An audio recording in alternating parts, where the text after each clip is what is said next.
Maayong gabi mga igsuon, dili ni pamalandong balik 2 minutos. Kung dili, gusto lang nako i-share ninyo kining usa ka recipe nga karon palandaan wala pa ko makatilaw, murag nagduha-duha nako mutilaw bagyud ko ani. Kay actually una sa tanan di ako karon sa amo ang common room namong mga student priests nga nagpuyo diri sa San Jose Seminary, mga estudyante mi sa Loyola School of Theology, o ni ay recipe ang among kauban nga student priest, usa ka Vietnamese nga pare, si Father Peter Bactan,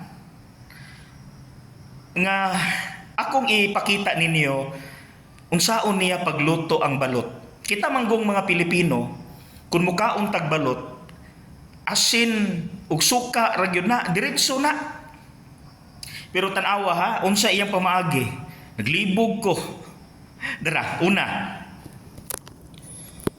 Kini ang balot. Wala pa na maluto. Okay? Take note, wala pa na maluto. Ang uyang buhaton, iyaning lutuon daan.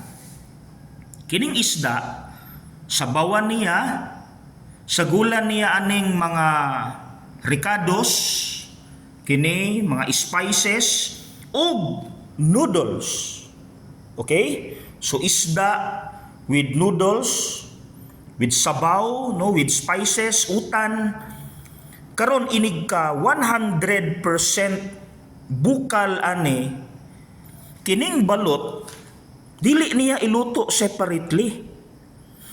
Iya ning diretsoon og buak og iluto niya dinhi ang mga balot.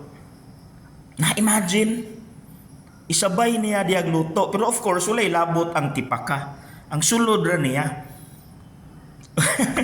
Now karon, so imagine nagkaunta isda with utan, with sabaw, with spices, with noodles, and with balut.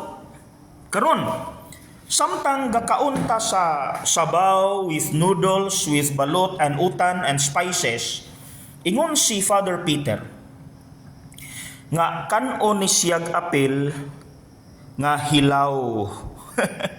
Imagine, kanon ni siyag hilaw, samtang gakaon ani. So, atong tanahon unya, atong sulayan unya, kung lami bigyod ni, no, murag galibog nako. By the way, dili magpa-appeal si Father Peter sa video kay maulaw siya, no, very humble person. So kita-kits unya mga igsuon, akong sulti unsay lami aning iyahang recipe sa balot. Okay? God bless.